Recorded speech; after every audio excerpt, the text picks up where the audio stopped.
안녕하세요. 백발중개사입니다.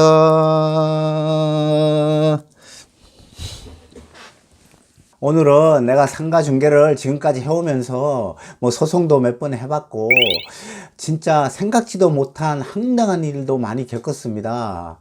그래서 요즘에는 이 특약을 쓰면서 이런 분쟁이 거의 없어졌는데, 제가 권리 계약서 쓸 때마다 필요하다고 생각하는 6가지 특약을 한번 뽑아 봤습니다. 보시죠. 첫 번째가 이 관공서 인허가 문제는 양수인이 책임지기로 하며 비용 발생 시에도 양수인이 부담하기로 한다. 이게 면피 특약인데 뭐 이 특약을 써서 부동산들이 뭐 빠져나갈 구멍을 만들어라는 게 아니고, 일단 중개는 최선을 다하고 이 중개를 하다 보면 진짜 생각지도 않은 곳에서 사고가 발생합니다. 제 경험을 한번 얘기를 해주면, 제가 상봉동에 미용실을 구하러 손님이 왔었는데, 이 미용실 손님이 자기는 지금 빨리 장사를 해야 돼서 인테리어를 잠금 전에 좀 하고 싶다 해서, 제가 건물주 동의 하에 제가 중도금만 치르고 그 인테리어를 하라고 했습니다. 그래서 인테리어가 한 3분의 2 정도 거의 다 되었을 때 이게 미용실에 허가가 안 나온답니다. 이게 뭐 서류상이나 뭐 건물상 뭐 이게 하자가 하나도 없었어요. 그래서 제가 구청에 가서 물어보니까 이 건물이 지어질 때 용적률 인센티브를 받으려고, 이게 1층에 상가가 있다고 하면 그 50%는 소매점으로만 그 점포가 들어가야 돼요. 그런 인센티브를 받은 건물이에요. 그러니까 이거를 부동산이 어떻게 알아요? 구청만 알지. 그래서 제가 구청 그 관계자한테 엄청 따졌는데, 자기들도 어쩔 수 없다고, 이거는 뭐 이렇게 나와 있는 거라. 그래가지고 이게 미용실 허가가 안 나오니까 그렇게 저랑 진짜 중개를 하고 친하게 지내다가 소송이 들어옵니다. 손해배상이.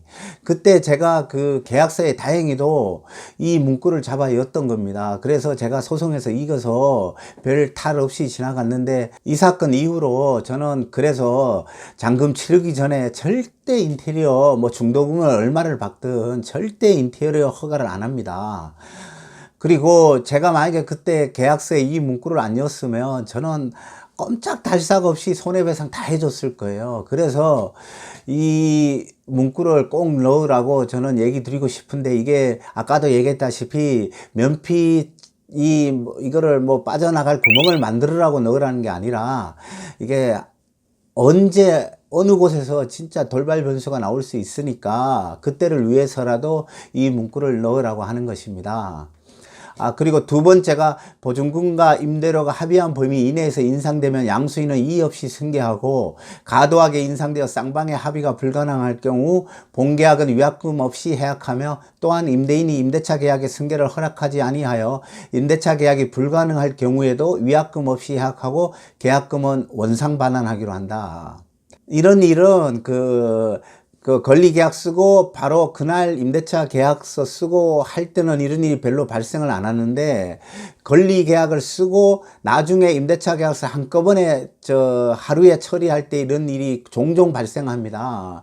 이게 왜 발생이 되냐 하면, 그 세입자들은 우리 건물주 좋아요, 뭐 월세 올라갈 일 없어요, 항상 그렇게 얘기를 합니다. 근데 막상 그 잔금날 계약서 쓰러 오면 막 터무니없게 임대료가 올라가고 계약이 거의 뭐 성사가 안 돼요. 그때 되면 뭐 계약금을 돌려주네 마네 뭐 이런 분쟁이 계속 발생합니다. 그래서 이 특약을 넣어 놓으면 서로간에 분쟁이 없어집니다. 그래서 이 특약은 필요한 것 같고요. 세 번째가, 점포 내에 영업을 위한 상품이나 재료는 상호 협의되면 원가로 정산하여 양수인이 인수하고, 점포를 타 업종으로 변경하여 시설 짓기 비품을 인수하지 않을 경우라도 양도인이 철거비나 쓰레기 비용을 부담하지 않는다. 이 특약 정말 중요합니다. 이게 왜 중요하면, 다들 그냥 그 업종이 바뀌는 그 계약을 하면 당연히 들어오시는 분이 철거까지 하면서 새롭게 인테리어를 하기 때문에 별 문제가 발생하지 않는데, 간혹가다 이 구입자가 아, 철거를 왜 비용을 내가 해야 되냐고 이게 따지는 사람들이 있어요. 이게 철거비가 막 한 2천만 원 이상 나올 때는 이거 가지고 분쟁이 붙습니다. 아, 그거 내가 철거까지 해준다는 그게 없었는데 왜 내가 이거 철거까지 비용을 내 돈으로 줘야 되냐. 그러면 나는 권리금에다 철거 비용까지 들어가니까 더 많이 들어가는 거 아니냐 하면서 이걸로 태클 거는 사람이 있어요. 그래서 권리금까지 깎아달라고 하는 사람이 있어요. 간혹 가다가. 그러니까 이 문구는 정말 필수로 넣어야 됩니다. 그래야 분쟁을 줄일 수가 있습니다. 네 번째, 잔금일 이전까지 매도인의 영업행위로 인한 행정처분이 확인되면 본계약은 무효로 하며 계약금은 원상 반환하기로 한다. 거의 대부분 점포주들이 행정처분 당한 거 있으면 잘 얘기를 안 합니다. 그런데 이게 이 문구를 권리계약서 쓰는 날 딱 그 특약으로 읽어주면 그때 얘기하시는 분들도 있고, 또 그 계약서를 썼다고 잔금 전에 아유 난 가게 팔았으니까 뭐 장사를 대충 해야지 하다가 단속에 걸리는 경우가 있어요. 그때를 대비해서라도 이 특약을 넣는 게 좋습니다. 다섯 번째, 본 점포의 면적은 건축물 대장상이나 영업신고 허가증상의 면적으로 실측 시 다소 차이가 날 수 있음을 인지하고 계약을 체결하며 면적에 대해서 이의를 제기하지 않기로 한다. 이게 나중에 그 인테리어 한다고 실측을 해보면 이게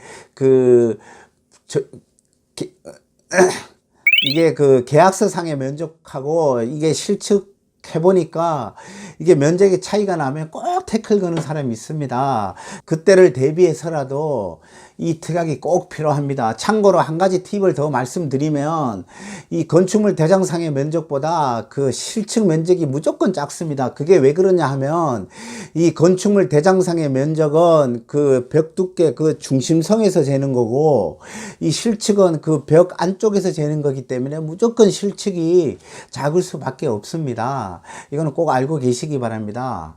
그리고 여섯 번째, 본 권리금 계약은 매출이나 수익을 조건으로 합의한 금액이 아니므로 계약을 체결한 후 매출이나 수익 등의 이유로 권리금의 증감이나 계약 해제를 요구할 수 없다.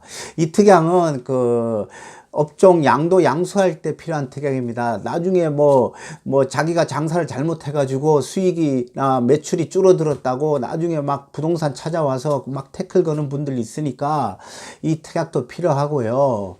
오늘은 그 권리 계약서를 쓰면서 필요한 특약사항이라고 6가지를 봤는데요. 아까도 제가 얘기했지만 이게 우리가 그 어떻게 빠져나갈 구멍을 만들려고 이 특약을 넣으라는 게 아니라 중개를 할 때는 최선을 다해서 중개를 하고, 이 부동산 일이란 게 언제 어디서 이 변수가 생길 수 있어요. 그러니까 그때를 대비해서라도 이 특약을 넣는 게 좋다는 것이지, 이거를 뭐 책임을 면피하려고 막 그 대충 중개하려고 그런 뜻으로 이 특약을 넣으시면 안 되고요. 항상 중개는 최선을 다해야 됩니다. 고객을 위해서라도. 아, 그리고 요즘 다들 부동산들 손님 없어 난리죠. 아, 저도 손님이 없어서 임장 활동을 하도 다녔더니만 이 바지가 찢어져 가지고 저번에 수선집에 다녀왔습니다. 보시죠. 바지 수선하러 자주 가는 바지 수선집에 왔습니다.